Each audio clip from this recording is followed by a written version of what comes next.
Hello, welcome back to the channel. Today, we're going to learn how to organize your writing projects using Airtable. First off, let's create a new base. Click on the plus icon in the left corner. This step is important because it sets the foundation for your project. Remember, a new base is like a fresh canvas, ready for your ideas to take shape. Now that we've done that, let's create some tables. You can name tables according to your writing categories, such as blog posts, newsletters, scripts, etc. The reason we do this is to have a clear, organized structure for our writing projects. This helps us because we can easily locate and manage our content. Next up, let's add some fields. Fields are the different types of information you want to track for each piece of writing. You could include fields like title, deadline, word count, or status. This is where Airtable shines, as you can customize fields to suit your needs. Having done that, we now move to the View feature. This is where you get to decide how you want to view your data.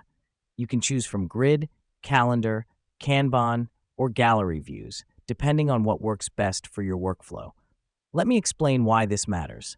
The right view can help you visualize your workflow and track progress in a way that makes sense to you. Now let's talk about linking records.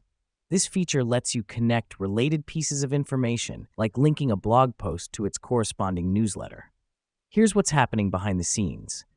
This creates a network of interconnected data, making your writing projects easier to manage. Finally, Airtable has automation capabilities. You can set up triggers and actions to automate repetitive tasks, like sending reminders or updating statuses. This helps us because it saves time and reduces the chance of missing important tasks.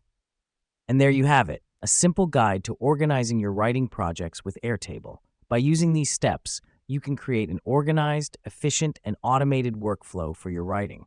Remember, the key is to keep experimenting and find what works best for you. Thank you for joining us, and until next time, happy writing.